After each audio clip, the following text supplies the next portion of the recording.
to the question that I asked the children, I'm going to ask you all a question. Raise your hands if you like rules. Yeah, a few, there, maybe about 50-50. That looks like about 50-50. It probably won't surprise most of you to learn that even from an early age, I appreciated rules.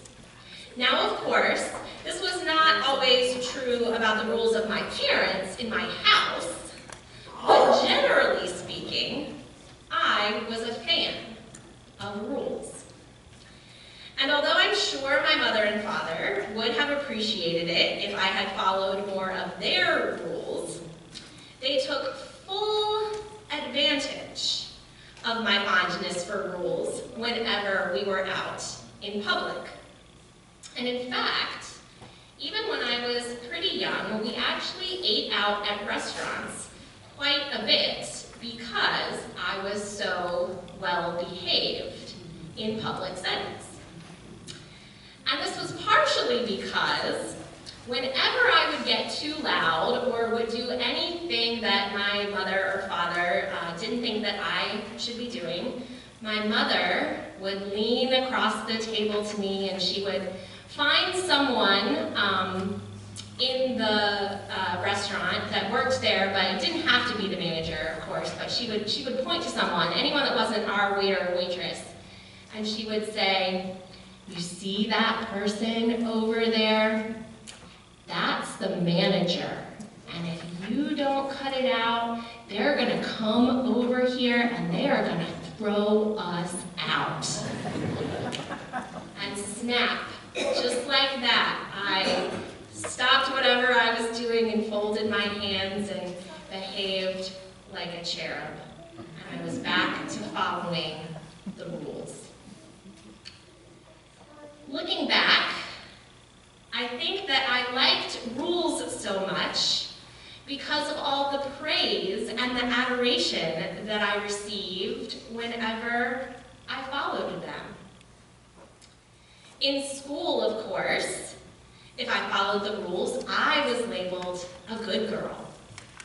And in public, if I followed the same rules as the adults all around me, people would and did routinely come up to me, just out of the blue, total strangers, to just tell my mother how wonderful I was, which made me grin and smile and made me oh so happy.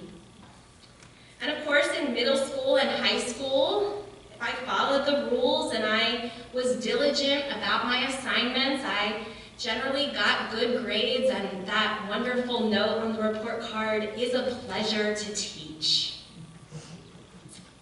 Rules, generally speaking, were my friend. But of course, as I grew up, every so often, I would run across a rule somewhere in the world, at school or somewhere, in one of my extracurriculars. I would run across a rule that seemed excessively harsh. A rule where whatever punishment was put forth did not fit the crime. And I think, again, it certainly will not shock many of you to hear that I reacted very strongly when I encountered a rule that I had determined in my infinite wisdom was unfair or unjust. And so, as you might imagine, the more I studied the Bible as a teenager and the more I started to pay attention in church, when readings such as the one we have today came up, the more concerned I became. I like rules. I like the order that they bring. I like that rules put me on the same even playing field as everyone else. Just tell me what I am and what I am not supposed to do, and it's as simple as that. But of course, the more I read the Bible, and the more I learned in church, the more I realized God's rules don't work that way. God's rules don't work that way at all. And that's actually the exact point that Jesus is making here in this section of the Sermon on the Mount. You'll notice that each section starts off, "You have heard that it was said," and then continues with, "But I say to you now." Jesus is alerting his audience to the fact that something new and different is happening here. He is making a clear distinction. He's trying to make it crystal clear to us, beyond a shadow of a doubt, that if we live our lives focusing on all of the "thou shalt nots" that we've heard throughout our lives, we are missing the point. God's commandments are not a clear-cut list of do's and don'ts given to us so that we can earn God's favor. Nor are God's commandments something that we can use to judge other people in order to feel better about ourselves. But instead, God's commandments are really guidelines for how to have life-giving and healthy relationships. And you all are doing a fantastic job of teaching your children that, because that's what they just told me, that God gives us rules so that we can show love to each other and be in healthy, loving relationships. And the thing about these rules and guidelines that God gives us is that no one, not even the smartest or most well-behaved kid in the classroom, will ever be able to master them.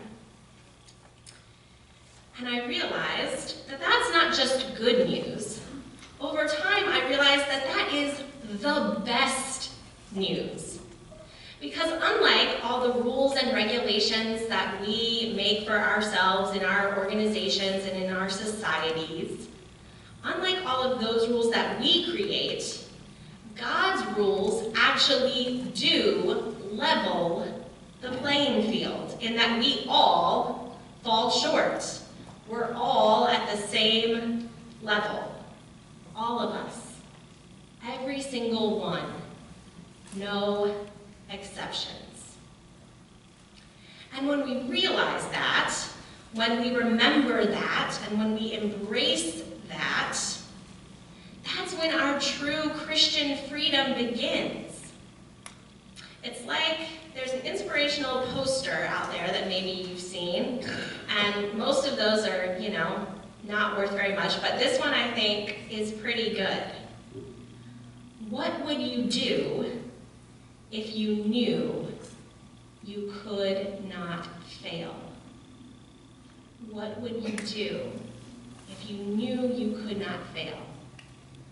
Knowing that we all fall short, we can let go of that fear of failure and live into all of the dreams and desires that God has for us, and not just for us, but for all of God's children near and far. As Lutherans, this is our distinct message of grace that we have been given to share with the world.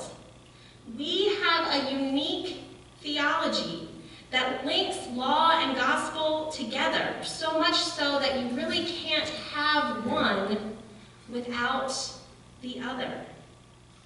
And this allows us to embrace laws and rules for all of the stability and order and guidance that they provide, all while being assured and assuring others that no rule, whether routinely broken or followed perfectly, changes God's unconditional love for us and for all humankind.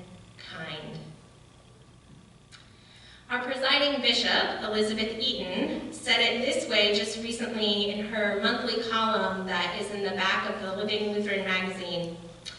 She reminded us that as Lutherans, we reject the Billy Joel gospel that declares, "I like you just the way you are." God's love is unconditional, but God does not like us just the way we are. That's why we have Jesus. In the Sermon on the Mount, Jesus isn't just teaching us all the things that he wishes could be true for us. Instead, he's laying out for his disciples and for the crowds that have gathered how it is that he's actually going to live his life here on earth, how he's going to lead this community while he's on earth. He's talking the talk so that later as he walks the walk, the power of his actions will be all the more clear.